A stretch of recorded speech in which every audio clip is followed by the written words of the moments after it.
আসসালামু আলাইকুম। বলো কোনো প্রিয় নামে ডাকি এই গল্পের ২ নাম্বার পর্ব নিয়ে আইসা পড়ছি। নওশাদ ছাদের দরজার সামনে বুকে হাত গুজে দাঁড়িয়ে আছে। ওর পিছনে ইসরাত, জাইমা, জেরিন, রিমি, রুমঝুম, তাহিয়া সিরিয়াসলি দাঁড়িয়ে আছে। আরিফ, মাহতাব কোমরে হাত দিয়ে কথা বলছে। ওরা ছোটদেরকে বলে দিচ্ছে কি কি করতে হবে না করতে হবে। জিসান আর তিহান শাড়ি ধরে আছে। তুহিনের হাতে ২টো টর্চ লাইট। মাহাদি মুমিন ইউটিউবে গান খুঁজছে। মাহাদি জোরে চেঁচিয়ে বলে, আরিফ ভাইয়া, যারা যারা দেই আবার দে। তুহিন লাফাতে লাফাতে লাইট এদিক ওদিক মারতে থাকে। মুমিন বিরক্ত হয়ে বলে, তুহিন, লাইট ঠিক করে ধর, না হলে কিন্তু তোকে নিচে রেখে এসে আমরা এখানে মজা করব। মাহাদি ঘাড়ে হাত ঘষে বলে, কালকে যে মায়েরটা খাবো রে। এখন এনজয় করো তো, পরেরটা পরে দেখা যাবে। মামা কালকে হুঁশে থাকলেই হয়। মুমিন বলে। আরিফ দুষ্টু হাসি দিয়ে বলে, এখন হুঁশে আছে? সবাই হেসে উঠে। জাইমা, জেরিন একে অপরের দিকে তাকায়। নওশাদের চোয়াল শক্ত হয়ে যায়। তুহিন বোকা বোকা চোখে তাকিয়ে বলে, মামার হুঁশ থাকবে না কেন? আরিফ গলা চুলকায়। তুহিন বলে, কি হলো, বলছো না কেন? মাহতাব বলে, মামা এখন মামির হাতে মাইর খাবে তাই। তুহিন লাফিয়ে ওঠে, ভালো হবে, আমাকে সকালে যে জোরে থাপ্পড় মেরেছে আমার এখনও কানে ব্যথা। মামিও মারুক, মামার কানে ব্যথা করে দিক। আরিফ বলে, ছোটা মিয়া, মামা শুনলে তুকে কি করবে? তুহিন অদৃশ্যে ঘুষি মেরে বলে, এইভাবে ঘুষি দিবে। মুমিন চেঁচিয়ে বলে, তুহিনের বাচ্চা, লাইট ঠিক করে ধরতে বলেছি না? মাহতাব বলে, আগেই বলেছিলাম ওকে রেখে আসতে, আরেকবার ভ্যান ভ্যান করলে ছাদ থেকে ফেলে দিব তুহিন। তুহিন লাইট নড়াতে নড়াতে ছাদের দরজার দিকে মারে। চোখ মুহূর্তেই বড় বড় হয়ে যায়। মাহতাব সূচক শব্দ করে বলে, দরজার দিকে ধরেছিস কেন? তোর ভূতনি বউ দাঁড়িয়ে আছে তো, এদিকে ধর। নওশাদ রাগী চোখ তাকিয়ে আছে। তুহিনের ওই তাকানো দেখেই অন্তরাত্মা কেঁপে ওঠে। জিসান তুহিনের মাথায় বাড়ি মেরে বলে, কি হলো? মামা। মাহাদি বলে, তোর স্বপ্নে এসে মামা তোকে এখন থাপড়াবে। মামা দরজার সামনে, তোমাদেরকেও থাপড়াবে। হ্যাঁ, বাসরঘর থেকে তোকে থাপড়াতে। মুমিনের কথা বন্ধ হয়ে গেল। চোখ বড় বড় হয়ে যায়। নওশাদ সহ সবাই দরজার দিকে তাকায়। আরিফ মাথার চুলে খামচে ধরে বলে, শেট।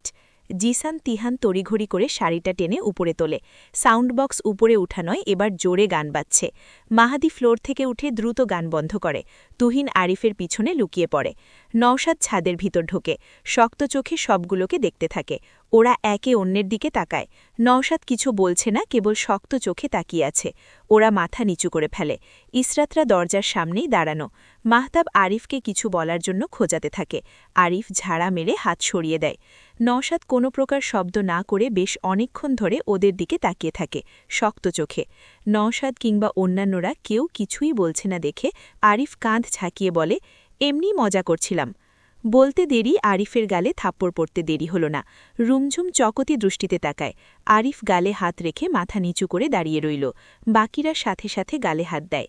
নওশাদ ওদেরকে রাগী চোখে পরক করে শাড়ির গিট্টু খুলে বোতলের মতো সাউন্ড বক্সটা দূরে ছুঁড়ে মারে। মাহাদি প্রায় চেঁচিয়ে ওঠে, আমার শাড়ি ৪,০০০ টাকার সাউন্ড বক্স। সহসাই নওশাদের অগ্নিদৃষ্টির সম্মুখীন হয়ে দমে গেল। দু গালে হাত চেপে দাঁড়িয়ে থাকে। নওশাদ ওদের সামনে এসে বলে, কার ফোন থেকে গান ছাড়া হচ্ছিল? মাহানি মুখ কুচকে ফেলে। ওর আইফোন না জানি ফেলে দেয়। নওশাদ এবার চেঁচিয়ে বলে, কথা বলছো না কেন? কার ফোন থেকে গান ছাড়া হচ্ছিল? জিসান তড়িঘড়ি করে বলে, মাহাদি ভাইয়ার। নওশাদ মাহাদির দিকে হাত বাড়িয়ে বলে, মোবাইল দে। মাহাদি খিচে থাকে। নওশাদ রেগে বলে, দিতে বলেছি না? মাহাদি মোবাইল দেয়। নওশাদ ওটা হাতে নিয়ে বলে, সবার মোবাইল দে। সবাই গালে হাত চেপে মোবাইল বের করে দিলেও আরিফ একটু ইতিউতি করে। নওশাদ হাত উঠালে পুনরায় থাপ্পড় খাওয়ার আগেই মোবাইল অফ করে দিয়ে দেয়। নওশাদ মোবাইল অফ করার দৃশ্যটা দেখে। আরিফের দিকে ভ্রু উঁচু করে তাকালে আরিফ বলে, মজা করেছি, it's okay, I'm sorry for that, but আমার প্রাইভেসি আছে। নওশাদ অন্যদের থেকে মোবাইল চায়। কেবল তিহান আর তুহিনের মোবাইল ছিল না। জিসানের মোবাইল আছে নওশাদ জানত না। জিসান লুকিয়েই ব্যবহার করত, যাতে নওশাদের চোখে কখনো না পড়ে। সকলের মোবাইল নিয়ে নওশাদ ছাদ থেকে বেরিয়ে যাবেন এমন সময় জিসানের মোবাইলে কল আসে। উচ্চ স্বরে বেজে ওঠে। জবা কল করেছে। নওশাদ অবাক হয়ে তাকায়। জিসান পকেট থেকে মোবাইল বের করে তাড়াহুড়ো করে কল কাটে। জিসানের এই চালাকি করার জন্য নওশাদ চোখ রাঙিয়ে তাকায় জিসানের দিকে। জিসানের মুখ কুঁচকে রেখেছে। শেষ 6 মাস পর আজ ধরা খেয়েই গেল। জিসানের মোবাইল কেড়ে নিয়ে নওশাদ শক্ত গলায় বলে, এসএসসি দেয়নি এখনো, দাড়ি গোঁফ ঠিক করে গজায়নি, তার আগেই ব্যক্তিগত মোবাইল ব্যবহার করে না। জিসানের মুখ কাদো কাদো হয়ে যায়। শেষ, ওর মোবাইল শেষ। এই তুহিন, নওশাদ হাঁক ডাকে। তুহিন আরিফের পিছনে লুকিয়ে পড়ে। নওশাদ শক্ত গলায় বলে, টর্চলাইট দুটো দে। তুহিন সাথে সাথে দিয়ে দেয়। নওশাদ সবার মোবাইল দুটো টর্চলাইট বাজেয়াপ্ত করে ভাগিনাদের ছাদে আটকে ছাদের দরজায় তালা লাগিয়ে চলে যায়। মেয়েদেরকেও বেশ ধমক দিয়ে নিচে পাঠিয়ে দেয়। রুমঝুম করুণ চোখে তাকিয়েছিল সবার দিকেই। পুরো ছাদে ঘুটঘুটে অন্ধকার। তুহিন আরিফের গায়ের সাথে লেগে আছে। জিসান কাঁদো কাঁদো গলায় বলে, আমার মোবাইল আর দিবে না মনে হয়। তিহান বলে, তোমার মোবাইলের জন্যই আমাদের আটকে রেখে গেল, যদি ধরা না খেতে তাহলে মামা ছাদের দরজা বন্ধও করে যেত না, আমরাও নিচে নেমে যেতে পারতাম। মুমিন বলে, মোবাইল আছে ভালো কথা, সাইলেন্ট করে রাখতে পারিস না?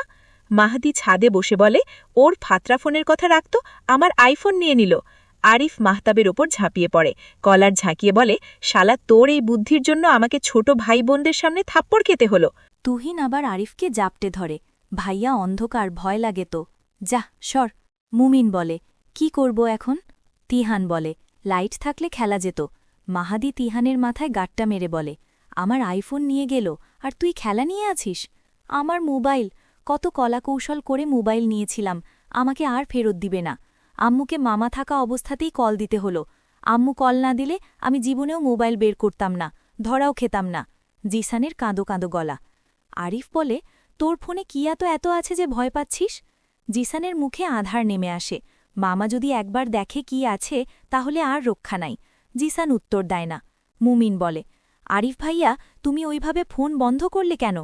আমি তোদের সবার বড়, আমার প্রাইভেসি বেশি, তাই। তুমি মামার থেকে কেবল 2.5 বছরের বড়, তুমি এমন ভয় পাও কেন? আমাদের ভয় পাওয়া তো লজিক্যাল, তোমারটা তো লজিক্যাল না। তোমরা হতে বন্ধুর মতো, তা না? বড়ই হয়েছি ওভাবে, বন্ধুর মতো তো বড় হইনি। মাহাতাব দলে, আম্মুরা যেভাবে মামার মতামতকে গুরুত্ব দেয়, আল্লাহ, মামা অনেক ম্যাচিওর যে তাই। আরিফ দীর্ঘশ্বাস ফেলে বলে। ওরা গোল হয়ে বসে পড়ে। মাহাতাব বলে, লাইট থাকলেও হতো, কিছু একটা কথা যেত। এখন কি করি? টর্চ দুটোও নিয়ে গিয়েছে। বামা বউয়ের হাতে মাইর খাবে দেখো, আমার আইফোন। মাহাদি ফুঁসে ওঠে। মুমিন বলে, বউয়ের হাতে মামার মাইর খাওয়া নিয়েই কথা হচ্ছিল, অথচ মামার হাতে আরিফ ভাইয়া মাইর খেয়েছে, তাই এই সব অশুভ কথা আর বলো না। আরিফ মুমিনের পায়ে সর্বশক্তি দিয়ে একটা লাথি মেরে বসে। মাহাতাব বলে, তোমার মনে হয় না মামা অনেক রেগেছিল? বিয়ের দিনও কে রেগে থাকে? মুমিন বলে, মামা আসলেই রেগেছিল, অন্য কারো রাগ আমাদের ওপর ঝেড়েছে, না হলে সামান্য এই মজা নিয়ে এত সিন ক্রিয়েট করত না। আরিফ হাঁটু ভাঁজ করে বসে বলে। জিসান বলে, কি করি এখন? মশা মারি, আর কি করব? ছাদে হাত পা ছড়িয়ে সবাই শুয়ে পড়ল। পূর্ণিমা হলেও তো হতো, আলো থাকত একটু। পুরো ঘুটঘুটে অন্ধকার, সাথে মশার কামড়। আরিফের গলা শুকিয়ে কাঠ হয়ে যায়। মোবাইলে লক দেওয়া নেই ওর, কখনোই থাকে না। নওশাদ যদি মোবাইল অন করে তবে? পরক্ষণেই আরিফ মাথা থেকে সেই চিন্তা ঝেড়ে ফেলে দিল। নওশাদ রাগারাগি করলেও আরিফের প্রাইভেসিতে ইন্টারফেয়ার করবে না, এটা আরিফ জানে। এলার্মের শব্দে পুনমের ঘুম ভেঙে যায়। চোখ কচলে উঠে বসে। ঘড়ির দিকে তাকিয়ে 7টা বাজে। নওশাদের ফোনের এলার্ম বাজছে। নওশাদ রুমে নেই। ওয়াশরুম থেকে পানি পড়ার শব্দ আসছে। পুনম নওশাদের ফোনের এলার্ম বন্ধ করে দেয়। আড়মোড়া ভেঙে উঠে দাঁড়ায়। গতরাতে নওশাদ রুম থেকে বেরিয়ে প্রায় 1 ঘণ্টা পর অনেকগুলো মোবাইল টর্চ নিয়ে রুমে আসে। ওগুলো ওয়ার্ড্রপের ড্রয়ারে রেখে শুয়ে পড়েছিল। পুনমের চোখ রীতিমতো ঘুমে জ্বলছিল, কিন্তু নওশাদের অপেক্ষায় ছিল। নওশাদ রুমে আসার পর ঘুমিয়েছে। পুনম বিছানা গুছিয়ে ফেলে। লাগেজ থেকে নীল রঙা একটা শাড়ি বের করে। দরজায় ঠক ঠক করে শব্দ হয়। পুনম ঘড়ির দিকে তাকিয়ে দরজার কাছে এড়িয়ে যায়। দরজা খোলে। বাইরে রুমঝুম আর জেরিন দাঁড়িয়ে আছে। পুনম কৃত্রিম হাসি দিয়ে বলে, good morning. Good morning, but মামা কোথায়? জেরিন বলে, ওয়াশরুমে। ছাদের চাবি কোথায় জানো? গলার স্বর নিচু করে রুমঝুম বলে, না, আমি তো জানি।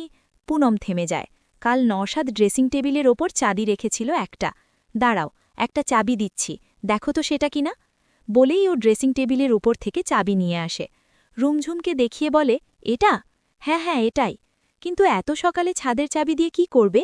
আরে, কালকে রাতে মামা ভাইয়াদেরকে ছাদে আটকে রেখে এসেছে, ওদেরকে খুলে দিতে যাচ্ছি। আটকে রেখেছে? অবাক হয়ে জানতে চায়। তো, ও হ্যাঁ, ওদের মোবাইল কোথায়? জানো, দাঁড়াও দিচ্ছি বলেই পুনম মোবাইলগুলো নিয়ে আসে। জেরিন আর রুমঝুমের হাতে দেয়। ওরা মোবাইল আর চাবি নিয়ে বেরিয়ে যায়। ওরা যেতেই পুনম দরজা চাপিয়ে ওয়ার্ড্রপের ড্রয়ার বন্ধ করার সময় নওশাদ ওয়াশরুম থেকে বেরোয়। নওশাদ কপাল কুঁচকে বলে, ওয়ার্ড্রপে কি? পুনম আমতা আমতা করে। নওশাদ এখনও ওর জিনিস ধরার অনুমতি পুনমকে দেয়নি। পুনমের ভীষণ হেজিটেট ফিল হচ্ছে। নওশাদ বোঝে, বলে, চাবি মোবাইল নিতে এসেছিল? জি। কে? রুমঝুম আর জেরিন। আরিফদেরকে সারারাত ছাদে আটকে রেখেছিলেন কেন? নওশাদ উত্তর না দিয়ে টেবিলের সামনের পর্দা সরিয়ে দেয়। চেয়ার টেনে টেবিলে বসে। খাতা খুলতে খুলতে বলে, ওয়াশরুমে গিজার আছে, প্রয়োজনে গিজার অন করে গোসল করে নিয়েন। পুনম বলে, আমি আপনার চেয়ে বয়সে বড়। কি? নওশাদ চাপা স্বরে চেঁচিয়ে পুনমের দিকে ঘুরে বলে। পুনম দুদিকে মাথা নাড়িয়ে ঝাঁকিয়ে বলে, ধুর ধুর, সরি, আপনি আমার চেয়ে বয়সে বড়, আপনি আমাকে তুমি করে বলতে পারেন। হোয়াট? গলার স্বর বাড়ে, মুখ কুচকে যায় আরও। পুনম আবারও মাথা দুদিকে নাড়িয়ে ঝাঁকিয়ে বলে, ধুর ধুর, সরি, আপনি আমার চেয়ে বয়সে বড়, আপনি আমাকে তুমি করে বলতে পারেন। নওশাদ কেমন করে যেন তাকায়, বড় করে শ্বাস ফেলে খাতায় কলম চালিয়ে বলে, আরিফ, মাহাতাব, ইসরাত, রিমিও বয়সে আপনার চেয়ে বড়, ওদেরকেও এভাবে তুমি করে বলতে বলবেন? ওরা বয়সে বড় হলেও সম্মানে আমি বড়, কিন্তু আপনি আমার চেয়ে সম্মানে বয়সে সব দিক থেকে বড়। আপনার মুখে আপনি শুনতে ভালো লাগে না। আমাদের ডিভোর্স হলে তো আপনাকে আপনি করেই ডাকতে হবে, তখন? আমি কি বলেছি ডিভোর্সের কথা? কথাটা তো আপনিই বারবার তুলছেন। নওশাদ ঘাড় বাঁকিয়ে পুনমের দিকে তাকায়। পুনম এতক্ষণ নওশাদের পিঠের দিকে তাকিয়ে কথা বলছিল। নওশাদ তাকালেই ও মাথা নত করে ফেলে। নওশাদ কিছুক্ষণ মাথা নত করে দাঁড়িয়ে থাকা নববধূকে দেখে, যাকে জোর করে বিয়ে দেওয়া হয়েছে। নওশাদ ঠোঁট ভিজিয়ে বলে, ডিভোর্স হবে না বলছেন? আমি মনকে স্থির করছি, আপনি আমার মনে আবার এইসব ঠকাচ্ছেন। সংসার করবেন? তবে আপনার রিলেশনের কি হবে? রিলেশন কোথা থেকে আসলো? কপাল কুচকে জিজ্ঞাসা করে। রিলেশন নেই? না। তাহলে জোর করে বিয়ে দিল কেন? পুনম চুপ করে যায়। নওশাদ পুনরায় ঘুরে বসে, খাতায় কলম চালিয়ে বলে, কি হলো বলুন? পুনম মনে মনে বলে, সেটা আপনাকে বলা যাবে না। বিষয়টা কি একান্ত ব্যক্তিগত? কিছুটা। ফাইন। আপনার ভার্সিটি নেই? আছে। থার্ড ইয়ারে না? জি। তাহলে এই বয়সেও এমন উল্টাপাল্টা কথা বলেন কেন? তালকে লতা বলেন কেন এখনো? Slip of tongue. নওশাদ চুপ করে যায়। এত বড় মেয়ের স্লিপ অফ টাং? পুনম বলে, একটা কথা জিজ্ঞাসা করি। আপনি কি ভাবছেন আমার রিলেশন আছে তাই আমাকে বিয়ের জন্য জোর করেছে? অবশ্যই। সোজা সাপটা জবাব। এখনও ভাবছেন? আমাকে জিজ্ঞাসা করার পরও? আংশিক। সম্পর্কের শুরুতেই অবিশ্বাস। বিষয়টা একদিকে সেন্সিটিভ, আবার একই সাথে এই মুহূর্তে আপনি আমার ওয়াইফও। আপনাকে বিশ্বাস করতে আমি বাধ্য। তবে আপনাকে পুরোপুরি না আমি চিনি, না আপনি আমাকে পুরোপুরি চেনেন। একটা মানুষকে বিশ্বাস করতে, তার নেচার বুঝতেও তো কিছুটা সময় লাগে। পুনম ভ্রু কুচকে বলে, কোন বিষয়টা সেন্সিটিভ? বিয়ের আগের দিন, অর্থাৎ বৃহস্পতিবার, আপনার বড় ভাইয়ের কাছে আপনার নাম্বার চেয়েছিলাম। উনি অনেক গাইগুই করছিলেন। আপনি অসুস্থ, মাইগ্রেনের ব্যথা উঠেছে, ঘুমাচ্ছিলেন, ডাকলে সমস্যা হবে। অনেক তালবাহানা করে বিয়ের আগে আপনার সাথে কথা বলতে দেওয়া হয়নি, আবার এখন দেখছি আপনিও বিয়ে করতে রাজি নন। কি দাঁড়ায় এইসবের অর্থ? কেন নাম্বার চেয়েছিলেন? আপনি বিয়েতে রাজি কিনা তা জানতে চাচ্ছিলাম। ও। নওশাদ কিংবা পুনম কেউ কোনো কথা বলে না আর। ৮টা বাজতে আর ২ মিনিটের মতো সময় বাকি। পুনম শাড়ি এবং যাবতীয় সকল কিছু নিয়ে ওয়াশরুমের সামনে দাঁড়ায়। প্লিজ আপনি আমাকে আপনি করে বলবেন না। নওশাদ পুনমের দিকে তাকাতেই পুনম ওয়াশরুমের দরজা বন্ধ করে দেয়। রুমঝুম গিয়ে ছাদের দরজা খুলে দেয়। ছাদেই ফ্লোরে একটার গায়ে আরেকটা পরে ঘুমোচ্ছে। রুমঝুম আরিফকে আলতো করে ধাক্কা দেয়। আরিফ চোখ খোলে। আরিফ ভাইয়া, ওঠো, রুমে গিয়ে ঘুমাও। আরিফ উঠে বসে। রুমঝুম তিহান তুহিনকেও ওঠায়। আরিফ হামি দিয়ে বলে, মামা চাবি দিল? না, মামা ওয়াশরুমে ছিল, মামির কাছ থেকে নিয়ে এসেছি। মোবাইল এনেছ? সবার মোবাইল এনেছি, আপ্পির কাছে। আরিফ মাহাতাব, মাহাদি, মুমিনকে ওঠায়। জিসান উঠেই মোবাইলের কথা জিজ্ঞাসা করে। রুমঝুম বলে, জেরিনের কাছে দিয়েছি তোরটা, নিয়ে নিস। জিসান দৌড়ে নিচে চলে যায়। মাহাতাব আড়মোড়া ভেঙে বলে, সারা শরীর ব্যথা করছে। এভাবে শুয়ে থাকলে তো ব্যথা করবেই। আরিফ টি শার্ট ঝাড়তে ঝাড়তে বলে, চা খাবে তোমরা? রুমঝুম বলে, ডিশ, ভালো হয়। মাহাদি বলে। আরিফ হামি দিয়ে রুমঝুমের দিকে তাকিয়ে বলে, দুধ চা বানাবি না রং চা? তোমরা যেটা খেতে চাও। মাহাদি বলে, রং চা দিস। আমাকেও। মাহাতাব বলে। আরিফ তুহিন তিহানের দিকে তাকিয়ে বলে, তোরা চা খাবি? না। রুমঝুম, তুই বাকিদের জন্য রং চা বানিয়ে আমাকে কড়া লিকালের দুধ চা দিস, পরে দিলেও হবে, সমস্যা নেই। আরিফ বলে। রুমঝুম মাথা কাত করে বলে, ঠিক আছে। মাহাতাব, মাহাদি, মুমিন নিচে নামে। তিহান ও তুহিনকে সাথে নিয়ে নেমে যায়।